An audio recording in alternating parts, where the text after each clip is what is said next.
He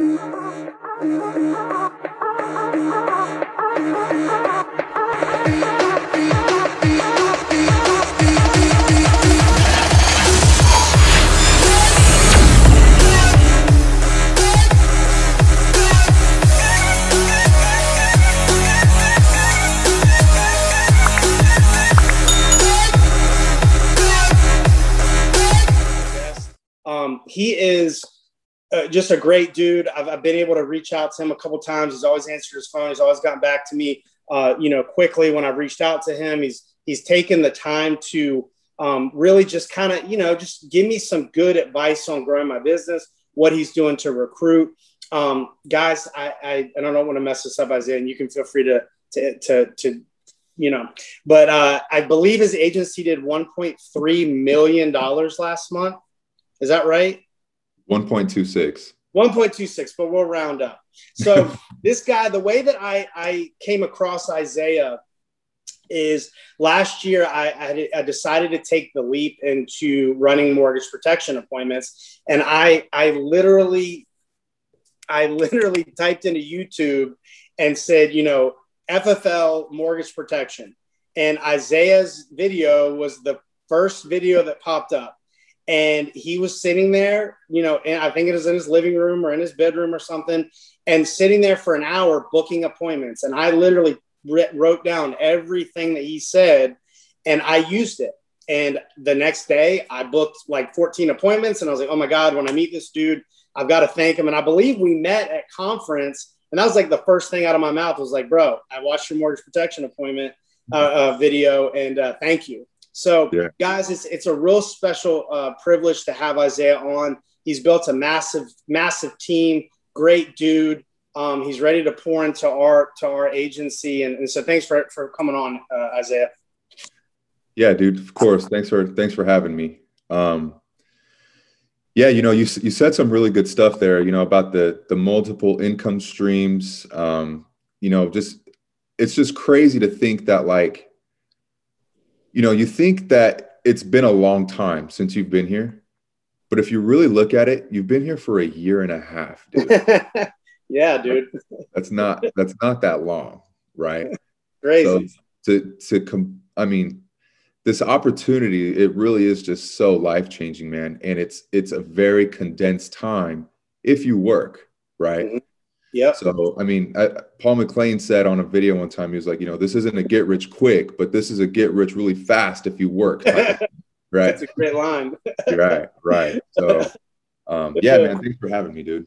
Absolutely, man. Absolutely. So, I'd love for you to kind of walk through kind of how you came across FFL, and then kind of just walk me through like your first, month or so in the business, and then I'll throw you some questions, but just kind of want to hear how you kind of found FFL and what really got your attention with FFL. Like what was the number one reason why you wanted to join? Yeah, of course, man. So again, thanks for having me. Absolutely. I started in January of 2019. So I'm going on like 2.5 years now. But I came from corporate America. So, did the whole college route, got the degree, did all that stuff. And I was in corporate America for about 2.5 years, about as long as I've been here. And, I did okay. I moved up, made a little bit of money. And I was pretty young. I think I was 23 when I started. And I got promoted to like I was an operations manager at the time. I was 25. So, but I was really unhappy. I was the youngest manager in the entire company, and it was like a multi-billion-dollar company, huge, like major trucking company. And I was still just really unhappy. I was making okay money, about I think like 75 grand a year, and which is not bad for a 24-year-old. Yeah, not bad at all. I was making a lot more money than all of my friends for sure. And I was doing okay. I was that guy where like all my friends were like, "Hey Isaiah, can I borrow some money from you?" I can only imagine now, bro. Right. And so, but I was just really unhappy because I had really big dreams, and, you know, I had huge aspirations. I always say, like, I'm not a super materialistic person, but in a way, I'll just be honest. I kind of am. Like, I always wanted a nice car. I always wanted like a really nice house. I wanted nice things to have for my family, right? And I mean, I'm not married. I don't have kids. I'm dating my girl, but we're not married right now. But, you know, I wanted to basically to provide for my future family, right? And I just felt like I was going to be really capped. And if I wanted to provide the way I really wanted to, it was going to take many, many, many, many years, right? So I was kind of looking around online, didn't really find much. And I met a guy at the gym who was in the insurance business, but he was at a different company. And he was trying to recruit me pretty heavily. And he eventually convinced me to like go ride on appointments with him. So I called in sick for 2 days. I was like, oh, I'm sick, can't come in today. And I shadowed him for 2 days. And this guy is a total beast. Like, he's an animal. And I literally witnessed this guy make in those 2 days what it would take me like a month. No joke. It was crazy.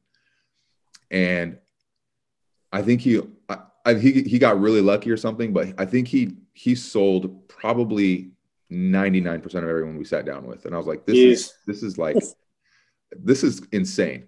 So I put in my 2-week notice the next day, and my boss said something to me that I will never forget. I was sitting down with him and I was like, hey, you know, I'm going to quit. This is just something I just don't really see myself doing 10 years from now. I have bigger dreams, blah, blah, blah. And he's like, dude, are you crazy? He's like, do you understand that you're the youngest manager here? The upside for you is so massive here. And he was like, dude, in just a few years, you can be in my position. And that was the worst thing he ever could have said, because I was like, dude, I don't want to be in your position. You know what I mean? So that just really solidified my decision to leave. And so, yeah, I went to that other company. The crazy thing about that company was, I mean, that guy was crushing it. He was one of the top producers there, but they're on a 50% contract. Right. And I didn't know any better. It was the first thing I ever experienced in the insurance business. So I just kind of thought that's what it was. And I worked hard. It was tough. I did okay, but not as good as like, you know, I envisioned myself would be doing. But shortly after that, like all the top producers left, even that guy, to this so-called Family First Life company. Right. Yeah. So our boss, he held a meeting and was like, hey, you know, obviously everyone's gone. We already know it. You know, this Family First Life company, it's not sustainable. I promise you guys, it's going to go under in a couple years. You can't pay agents like that. The way the commissions are set up, it's going to self-implode. Plus, on top of that, if you want to go to Family First Life, you're going to be in the field selling insurance for the rest of your life. So if that's what you want to do, if you want to be 70, 80 years old selling insurance, yeah, you know, go over there. And it was just really weird to me how threatened he was by Family First Life, right? So I'm like, what's going on? So I just did some research, and I was watching all these videos and stuff, and I'm just like, dude, everything this guy is saying is wrong. It's amazing how like your boss at the corporate like said some things, and you're like, you said the wrong thing. And then the guy at the other company said some things, you're like, you said the wrong thing. You know what I mean? It's crazy how threatened both of them were. Right. And that made it almost pushed you away. You know what I mean? So like, but always, I'm sure there was just, you're like me, man. There's just there's something inside going, man, I'm meant for more. I'm not being paid what I feel like I not necessarily deserve, but like I'm worth, you know, you want to be paid compared to your work ethic. Right. So you're at corporate, you know, like at FFL, the sky's the limit. And like at your corporate job, you know, it's like Jordan said, the ceiling is the roof. You know what I mean? So like at the other company, you work your butt off and they're paying you half the commission. So I'm sure the radar, you know, your light bulb started going off, or the red light started going off, going, oh Lord, I got to check this out. So you walk me through, you started checking out FFL. What kind of, how'd that go? So I dove right in, man. Like because it was a no-brainer for me. At my last company, we had free leads, but it wasn't anything like this. It was people basically like a bait and switch type of thing. So I was definitely bothering people into getting insurance, right? Mm-hmm. They didn't request it. I was definitely a bother.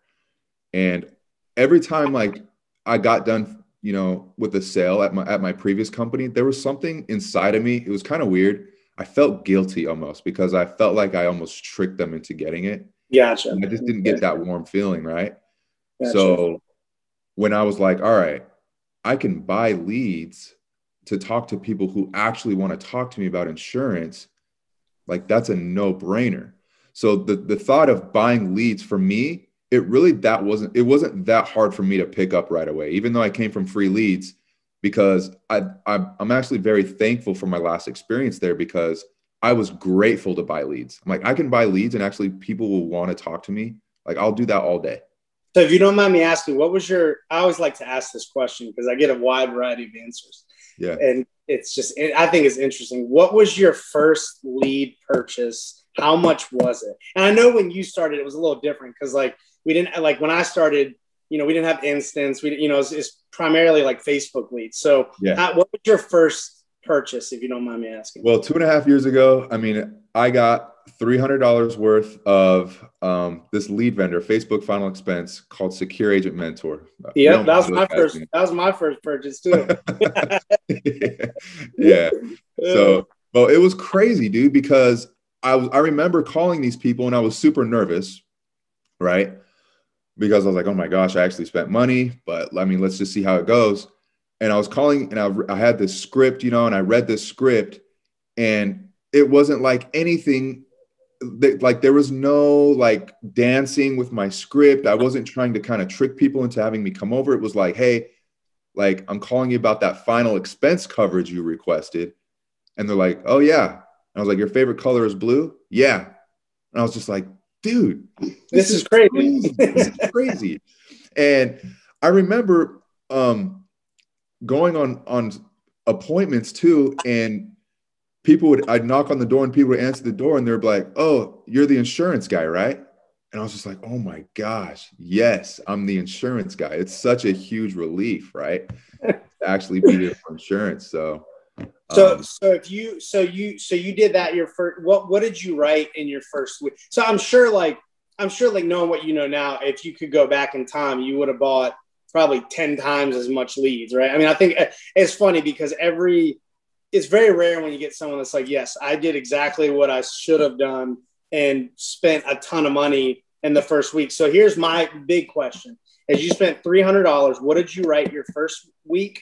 And then what did you write? What did you spend your second week? Yeah, good question, man. So if I'm going to be totally honest with you, I don't remember exactly how much I wrote my first week, but I definitely made a profit. Okay. So I spent $300 and I think I deposited like $1,400. Fair enough. Deposits, right? But it was weird because I got paid so fast, right? I wrote that Americo app first thing in the morning. I think my appointment was at like 9 a.m. And then I got paid the next day. Crazy. And that's when you get like that, you get a taste of that and you're just like, all right, I'm ready to go. So I think I was in a pretty good situation just because, again, I'm younger. I don't have like a huge family. So I didn't have like crazy amounts of bills or anything. So, and I understood the thought process of investing more to get more. So, yes. My lead budget immediately wasn't that big, right? But because of how fast we get paid, your lead budget changes instantly. Now I had $1,400 to play with. There you go. Exactly, like immediately. So I think the next time I put in like $800 probably. I think like the next time, like, all right, let's get. And that's so important because some agents don't do that. Like they're like the squirrels that are just taking the acorns and like hiding them in the tree because you've never been in a position where you write an app on a Monday and you're getting paid on a Tuesday or Wednesday, and you're just like you just never gotten that much money at once. I come from a bartending background and I was used to making like $200-300 in a night. I wrote an Americo app, same as you, on a Sunday. Wrote it like it was like an $1,800 app, and got paid on Tuesday. And I was going, oh my God. I started thinking about how many nights I'd have to work to get that. So I think that's so key, is like when you're a new agent, is taking it's not necessarily the first investment. Sometimes it's the second investment. The first investment, especially if you're behind the 8 ball, you need to realize that like you're taking the money from the first, like your first week, and then you're taking every dime that you can spare. I mean, I tell the new agents, like, you should literally push out your bills. So like every dime that you make in that first week needs to go back to the second week. Because if you're making $1,500 like you did with 300, imagine what you'd make with 800. Mm-hmm. You know, at that point you're making $4,500, $5,000, and that's drastically different. So okay, walk me through your phone script, because you do something that's really cool to me. You book as if you're booking for yourself and you're like your assistant. Mm-hmm. So I think this is just a cool way to do it. Some people do it, some people don't, but I don't think we've had anyone train on kind of the thought process behind it. And this might be really cool for some new agents out there, but kind of walk me through the process of how you came up with that and kind of how that evolved. Because it really helped me, dude. It really did. It really did. For sure.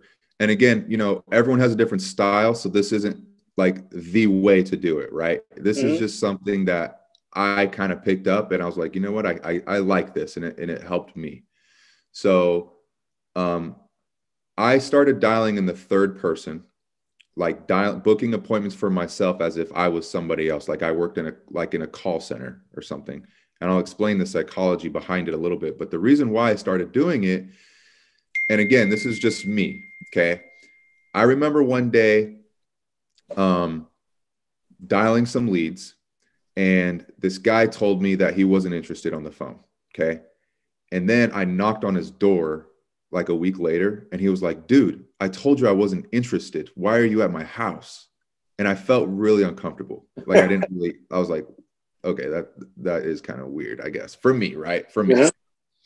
So I was just like, kind of like just trying to figure out ways, you know, I can overcome the objection and stuff. And, you know, and then I was like, all right, I know that there's some people that like actually have a dialer, like someone that books appointments for them. By the way, I did hire a dialer. Okay. And I don't recommend it if you're just getting started. Main reason, number one, is because in my brain, I was tricking myself that I was really busy, and I wasn't. Because I was saying, all right, I need a dialer because I can be doing all this other stuff. When in reality, I was just sitting and not doing anything really productive. I just didn't want to dial. Mm-hmm. So number one, are you actually too busy enough to book your own appointments? Then, okay, maybe it is time. Or are you just not wanting to book appointments? Okay. So, and number two, nobody will dial as good as you dial. Mm-hmm. Okay. Nobody will. So, and number three, I had an issue because my dialer didn't understand like the geography very well. And I was literally driving all over the place. So, I did hire a dialer, but guys, I don't recommend it. But back to what I was saying. Well, I don't recommend it until it's appropriate timing. Okay. But I was thinking in my head, okay, I know some people have like dialers. So how can I like blend the two together, right? So then I was just like, you know what? I'm just going to try it. Screw it. I'm going to just try and book appointments as if I'm a dialer, but book appointments for Isaiah and just see what happens.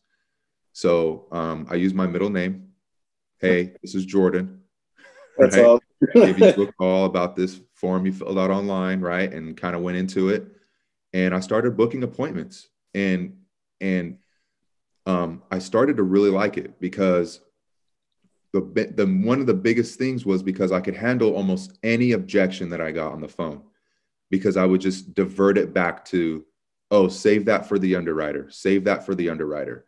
So people would ask me, hey, I just kind of wanted to know how much this cost. And I was like, yeah, I get that all the time. I wish it knew how much it cost. I'm just the scheduler though. So Isaiah's really good I heard Isaiah's really good at his job actually. So he'll be able to help you out and make sure you guys get something that's really affordable. Right? And I'm sure that psychologically too, dude. And you know, this is what I thought about it when I watched you do it. And guys, I'm sure it's still on YouTube. Like, go check it out because it's pretty dope. You're almost like psychologically able to like emotionally detach, because Jordan doesn't give a rip if they're bitching you out or whatever. Jordan's just trying to book. You know, Isaiah's going to come right. Like, psychologically, you can like separate the two, even though you're the person that's dialing and the person that's doing the underwriting. You can separate. So like, it allows you to become unemotional, I would imagine. And that's really what I picked up from you, is like, dude, your tone, very unemotional. Your cadence, very, very like, you know, just, it was good. Like, just overall really good. So kind of walk. So did that happen like quickly when you started, or did you just kind of evolve? Yeah, dude, actually pretty quick, man. Pretty quick, because I would say probably my second month I started doing that. And real quick, what was your, what do you remember? What, I know this is a long time ago, but do you remember what you wrote that month? My first month, I think I didn't do that hot. I think I did like $6,000 my first month that she paid. Yeah. So like not that much, to be honest. Okay. But I got better and I got better and I got better. Right. And I started getting more and more leads. I started running more and more appointments. And, I mean, you're a 40K producer, bro. So, I mean, you gotta. Yeah, for sure. I think by May that year is when I did 40 for the first time. Mm-hmm. Okay. And then I've never done under 20 since then, ever. Right. So, but I mean, yeah, back to the psychology of it. The other reason why too is because I was getting people that were saying, you know, on the phone, like, oh, do you have to come over? Like, can't you just give me this info like over the phone? And I just felt kind of uncomfortable, like trying to push myself into their home. But if it was like, oh yeah, like that's just how we do it, the underwriter has to go over, like it's just what it is, then it was just so much easier for me to overcome objections like that, right? That's awesome. You know, it's funny too. I have a pretty deep, you know, noticeable voice, right? You have the perfect phone voice, especially when you're talking monotone. I tried to copy you, but I'm a little bit more high pitched. And so I sounded like this, you know, so like, but dude, it's good. So go ahead. Sorry. Right. No, you're good. You're good. So I think like you would think it's safe to say that, like, you know, because I had agents ask me all the time, well, Isaiah, aren't you freaked out that like you're going to show up there and they're going to recognize your voice and they're going to know it was you? And this is the craziest thing. I'm not kidding. Okay. I booked an appointment for 2 days out. And I showed up to the house like 2 hours late, right? And the guy standing on his front porch, he's like, you were supposed to be here 2 hours ago. What's wrong with your company? All this. And I was like, hey, I'm so sorry. Like they put me here for this time. I don't know what's going on. I'm here though to get this done. He's like, the lady on the phone said you were supposed to be here 2 hours ago. The lady on the phone, dude. And I was like, this works. This guy literally thought a girl talked to him on the phone. That's great. Yeah, dude. I just kept doing it since then, man. Because it is hilarious though. Because like I've had people curse me out at 10 a.m. and then I called them back at 12 p.m. and I booked them. Like, you're just amazed. Like, it just goes in one ear out the other. Right. You know. So okay. So I told you like before we hopped on this that I wanted to hit that phone script. And guys, like I said, I strongly encourage you to just type in Isaiah's name on YouTube and this mortgage protection. And he's literally sitting there, and you just can write it down and give it a try. I used it. I used it a lot, and it definitely, just like I said, I hope you know how appreciative I am, because your script made me a lot of money last year, my man. So I owe you a lunch or a dinner at some point. so let's kind of. I definitely want to hit your phone script, man. And I kind of wanted to transition into, you know, I would be a fool if I didn't start talking to you about growth and building an agency. So I'd love for you to just hit on kind of when that kind of hit you that you wanted to do that.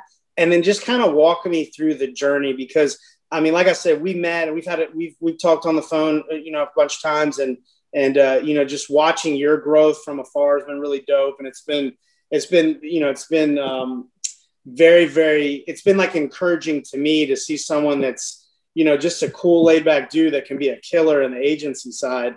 So just kind of want to kind of hear why that made sense to you and what your first couple steps of starting to build look like. Yeah, of course, dude. So I started building pretty early, actually, but not building like I should have been building. Because I had a couple friends. I actually took one of my friends with me to the last company. We were on that, the low contract. And as soon as I came here, I brought him with me. So I always recommend this, always. If you want to build an agency here, and if you want to have a fast start, when you first get started here, you need a running buddy. You need one. And that guy's name is Jordan Pryor. Yeah. And he was my running buddy because now not only did I had to prove to myself that this worked, I had to prove it to him also. And it just made me just go 10 times harder, like 10 times. So, so yeah, bringing him on board, it really, it helped my business grow a lot faster. And then he got his running buddy, right? And then we just took off. It was just us two. But I always saw, the opportunity to build an agency here because, I mean, I don't mind selling insurance. I enjoy it. But I didn't want to be a guy that did have to be in the field selling, right, in order to make money. So the thought of, managing an agency and running a group of agents to help sell insurance, right? I mean, it made a lot of sense to me that,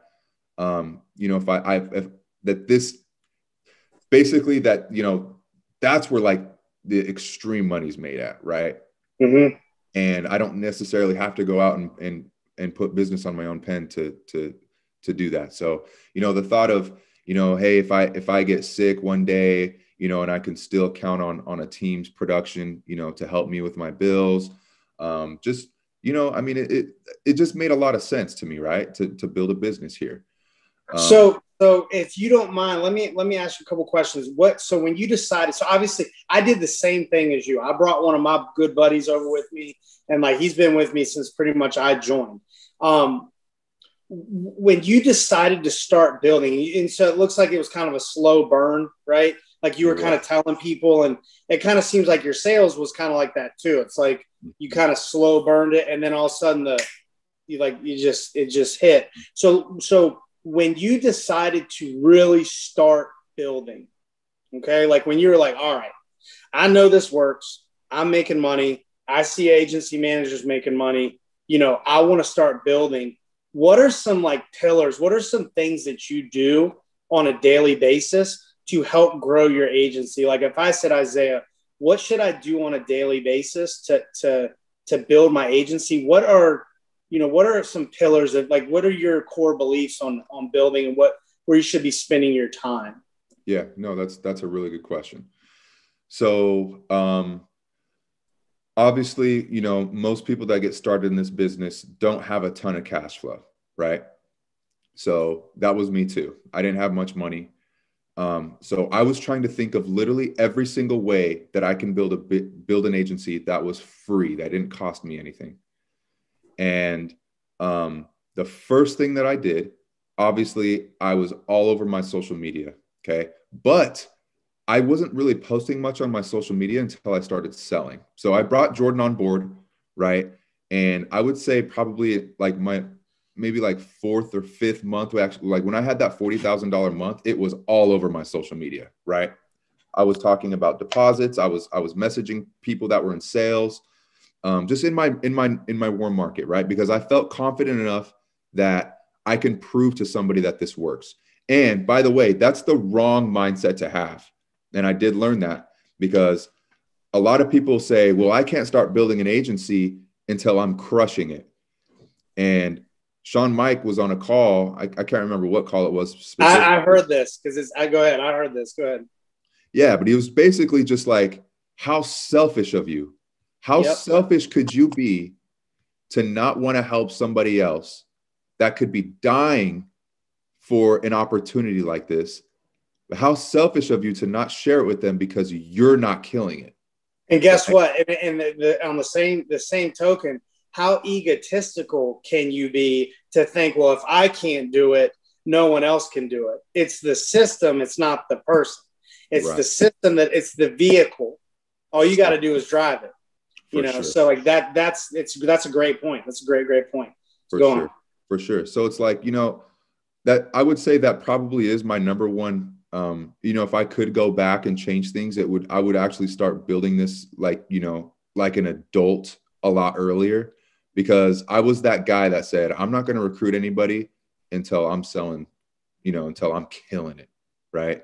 So yeah, when I did 40 grand that month, that's when I felt confident enough. How egotistical it is of me to do that, but it's the truth. Everyone does it, dude. I mean, everyone says the same thing. Well, I want to start building.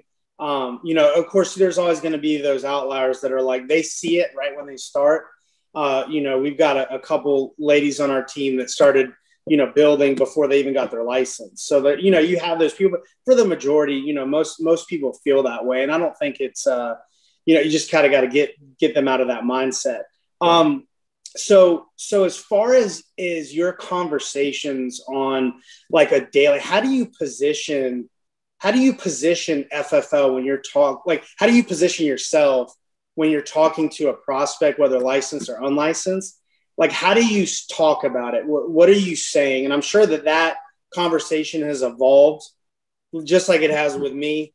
Your confidence, I'm sure, is better, but like let's say I was a brand new agent and I just was in my second month and I done okay. I wrote 20K for my first month and I'm like, I want to start building, what should I say to people? How do you position yourself when you're talking about FFL? No, that's good, man. So, I actually have a script for that, which is kind of weird, but it's not like a word for word script, right? I mean, because you want to be yourself, obviously, right? But like I have recruiters now who don't have any experience in the business, so I had to provide something with them to kind of relay. But basically, it's very similar to an in-home presentation. It really is. So when I'm talking to people, to prospects or people that are, have some kind of interest in what we're doing, first I figure out their why, right? I just try to, pick and prod and kind of figure out what exactly they're looking for, why they're looking, right? So I ask questions like that, tell me a little bit about yourself and why you're even looking. And a lot of people just kind of start talking, they talk about their job that they have right now, that they're unhappy, that they work a lot of hours and they don't make money, or, they were laid off, or whatever their situation is, right? But I get their why. I like to get that, so I know kind of what exactly I'm kind of working with, right? Now, do you make sure that they watch the video before you have that conversation, or is that kind of like a must before you go any further? How does it like? I want to get a little bit deep here because you got a 1.3. I'm a round up $1 million agency, and we're really interested. So, let's say you get on the phone with me, and I have known nothing about FFL. I just saw one of your social media posts. I'm like, hey man, dude, what does 1.3 million mean? Like, what is this all about? How would you go about, getting, what would you do if that happened? Yeah. So if you wrote me and said, dude, what does all that mean? I would say, let's jump on a call. So I like to get people on the phone. Right. So then I'll start kind of explaining the commission breakdown, how it all works. 1.3, how much of that money, is mine. Right. Like I'm not making $1.3 million a month. Right. But, I kind of explain that, how that works, how overrides work. So yeah, then I'll get their why. Tell me why you're looking a little bit. Tell me about your situation. And then I always talk about the big 5 is what I call it. Or maybe it's 6 now. But anyways, basically comp, right? Leads, vested day 1, no contract, and free training. Yeah, free training. Yep. So and now integrity. Yeah, I know, seriously. But yeah, so I'll touch on all of those. Okay. I'll touch on those points. And then I think too, for me, I like to talk about my testimony a little bit, because it doesn't really mean anything. Like if I'm trying, I just feel like I don't have the same persuasion, or I do as much, like I can touch them as much as if I don't talk about my personal experience. And I'm totally honest with them. Like I tell them, hey, when I first started, I wasn't that guy that came here and started selling 40 grand a month immediately, right? It took me a while. You know, I didn't really believe the system. I was really on the fence. You know, I bought just a very small amount of leads, and I like to talk about the negative things about the business, because when I tell somebody the negative things about the business and they still want to work for me, or not work for me, but work with us, that's somebody I want to spend my time with, right? So I'll say things like, Clay, I want you to understand something, okay? People that treat this like a get rich quick, they don't make it. None of them. 0% of them make it here, because you're not going to get rich quick. You're not. In fact, I want you to understand something like this, okay? I want you to imagine you booked 8 appointments for tomorrow, okay? And let's just say, I'm going to make numbers up, but you spent $250 on your leads for that day, that day's worth of leads, okay? And you drove all around town, okay? And you came home with nothing. You came home with nothing. In fact, you actually spent money to go to work that day, right? But then tomorrow, you write 6 grand.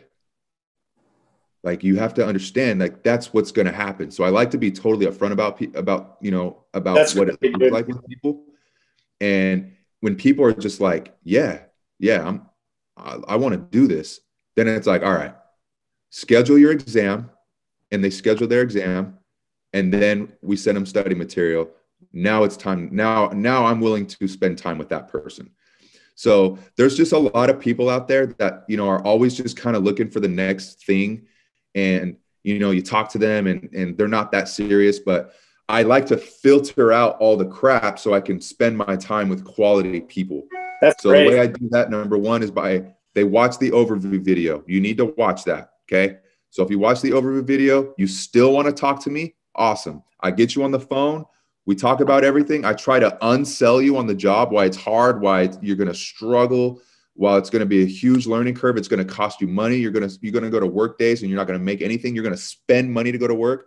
But, you know, you're going to have, I say this to people too, you're going to have bad days. You might even have a couple bad weeks, but you will never have a bad month here. Never, if you run 30 appointments a week. So I help people understand that. And if they understand it and they're still willing to do it, all right, now they schedule their exam before I even send them the study material. All right, now I've got a high quality prospect that I'm willing to invest my time in. That's great. That's great. So yeah, man, I'm just filtering out a lot of the crap, right? So I'm talking to people who are worth my time. And I used to do, when I started building, I did the opposite of what you did. I talked about all the great things about FFL. And then when someone hit the field and got slapped upside the head one day, they're like, oh, I didn't think it was going to be like this. And then I lost, I had 1 month where I think 15 new riders and none of them wrote the next month, because I didn't mentally prepare them for what was going to take place and understand that it's a week by week, month by month thing. So I could sell $0 1 week, $0 the second week, and then go out and write 20 grand in the third week. Well, guess what? For the month, I'm going to write $20,000. So if you look at it that way, you know, it also helps you become unemotional about it. Sure. Okay, man. So you've got just a booming agency. You've got, you know, great leaders, on a leadership level, right? How do you feel is the best way to develop leaders? Are you on a day-to-day, are you micromanaging, or do you kind of just, let's say I'm under you. How do you treat your leadership? Do you think that's a big reason why you were growing so fast? Yeah, for sure. And that's a tough question to answer, because I think, you know, leaders can definitely be developed. Mm-hmm. but being a leader has to come from within, right? That's what I wanted you to answer. That's the way I Yeah. wanted you to answer it. Go ahead. Because I'm not like out here creating leaders. I'll tell you that much for sure. Like there's leaders on the team that want to lead, that want it, and I will kind of guide them as to what I did, right? And follow these steps. And you know, and they're growing, right? But you know, qualifications, I mean, not qualifications, but I think for sure, you know, to be a good leader, you have to lead by example in this business. So you do have to sell at a high level because you need to basically help show your agency that, like, you know, this is doable. If I'm doing it, you should be doing it. And you don't want anybody like within your group that's like, that doesn't think you're not working, right? You don't want that. So for sure, if you want to be a leader in this business, you're gonna have to work really, really, really hard because you're gonna have to sell a lot of insurance, obviously, and you have to fund your business as well, and you're gonna have to have staff. So yeah, so I mean, I told my leaders basically, you know, because now I don't take any agents direct to me anymore. We kind of, as we hire, we're kind of giving them out, but I'm not giving you any agents unless you're selling 30 grand a month and you have staff. It's just what it is. That's right? that. I'm sure that was now let me ask you this. So, and it's interesting when you're talking about selling, is I spend a lot of my time, as does Julius and all the leaders on NFL. It's not even like it's more like, hey, look, I'm telling you from experience last year on how much I screwed up. So all I'm doing as a leader is pointing you in the right direction and helping you navigate around the screw ups that I had. So like when you call me up and you're dealing with certain things, whether it's in the field or dealing with a new agent, you know, I'm like, look, do it this way because I screwed that up royally last year. And that's what's so cool about this process is you went out and sold, you had the no shows, you hired, you know, you've done all this stuff. And so now when you get new leadership coming on, you can tell them from experience what to do, what not to do. And then when you find good ones, and I truly believe the same thing, like leadership comes with it, what comes from within. And when you have a leader that's writing 30, 40 grand and has staff and is recruiting, all I ask is, hey, can I get you a cup of coffee? You know, like that's what Sean said, you know? So, all right, man, I'll get you out of here with this. We always like to ask this. What are your agency goals for the rest of the year? Do you have a specific number in your mind that you're going for by the time the end of December? Yeah, dude. What's crazy is it's just nuts, man. Andrew Taylor, I always mention this. Andrew Taylor said one time, he's like, people overestimate what they can do in a week and they underestimate what you can do in a year, right? Because the power of being consistent is so powerful. It's so strong, right? Because I mean, I always mention this to my group. We have an agent. Her name's Krista Cruz. Okay. She's a total beast. But what's crazy is she's never number one. Like on our weekly issue paid numbers, she's never been the number one agent, never. But year to date, she's the number one agent because she's the most consistent out of everyone in the whole team, right? So the point basically I was trying to make was when you're being consistent week over week, day over day, you will really underestimate what you can do in a year. So this is crazy, dude. But on January 1st, right, I had my New Year's resolutions. I do that stuff, right? I have goals that I want to hit. And my goal for the end of the year was to be $1 million a month agency by December 2021. And we just did that in April, right? Amen, brother. So it's consistency. It's because we're pouring back in and we're working every single day. We're very consistent. So like, I mean, I would say now if we don't do 2.5 by the end of the year, I would be upset. Isn't that crazy to think? It's crazy how you just keep on moving the bar, but it's the daily mundane things that we're doing every day that add up. You know, like what you do today is going to affect you 90 days from now. And what you did in December and November of this past year affected you in February and March, and then into April. And next thing you know, you look up, you're like, holy crap, I've got I've got $1 million agency, you know. And then in January, I thought, you know, I'd be lucky if we had $1 million agency, but it wasn't what you did in January. It's what you did in November, December that got you where you were. So, you 100%. Know, that's what people don't understand, dude. And that's why a lot of people quit building, like, especially when they're doing cold market stuff, when you're actually spending money on recruiting. A lot of people will be on ZipRecruiter or whatever, these other hiring platforms, and they're on it for 2 months and they quit because they're like, it doesn't work. It sucks.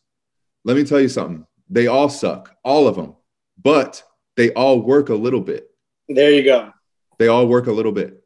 So you have to stay consistent, because it's not, you know, on the building side, you're not going to get that reward immediately as you would, like, you know, from a selling side, because I mean, I first sold my first policy, I got paid the next day. It's not like that on the building side, right? Because, you know, you're pouring money into a business and, you know, you'll see a return in 90 days or so, right? That's crazy. That's crazy. You nailed that right on the head, dude. So real quick, I think I was number one 1 month last year, but I submitted a piece of business every week last year. I was always like top 10, but I never had that big dip. And that's why I hit Hall of Fame, because I just was consistent. And it's the same way with building. So Isaiah, man, we went way longer than I told you we were going to go. So I do apologize about that. But bro, I just want to say thank you from the bottom of my heart, dude. You just are a great guy. You definitely deserve everything that you got coming to you, man. I know Integrity's knocking on your door. So I'll be rooting you on when they make that announcement.